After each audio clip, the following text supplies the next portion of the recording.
நீங்கள் அதை எப்படி உரிக்கணும்னா அதை வந்துட்டு இப்படி பிரிச்சிங்கன்னா இங்கே ஃபீமேல் ஸ்டிக்மா இருக்கும்.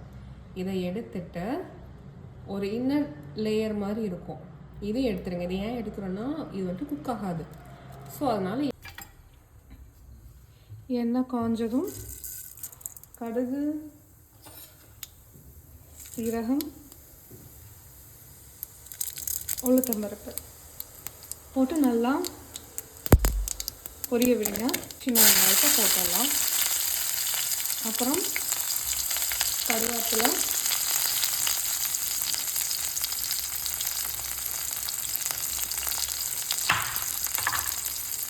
ரெண்டு பச்சை மிளகாய், வரமிளகா போடுறனால போட்டுக்கலாம்.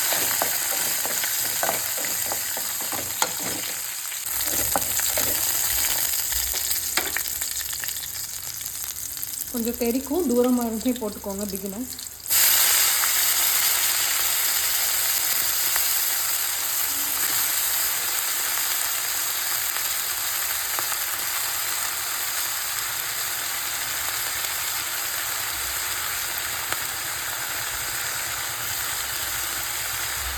வாழைப்பூ வேகிறதுக்கு கொஞ்சமாக ஒரு 1/4 டீஸ்பூன் சால்ட் இப்போ போட்டுக்கலாம். அப்புறமா ஆட் பண்ணிக்கலாம். மீதி போட்டுட்டு கிளறி விடுங்க.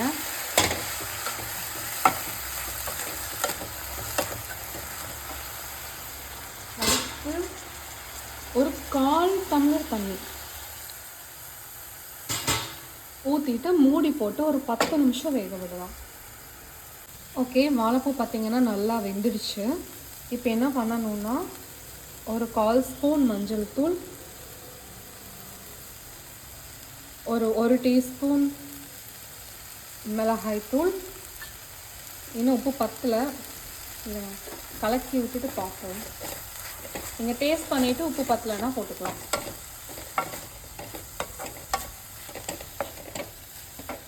இப்போ கூடவே தேங்காயும் போட்டலாம்.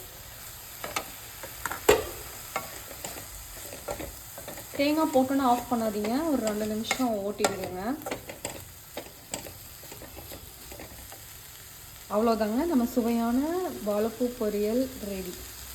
சாப்பிட்டு பார்த்துட்டு எப்படி இருக்குன்னு கமெண்ட்ஸில் சொல்லுங்கள்.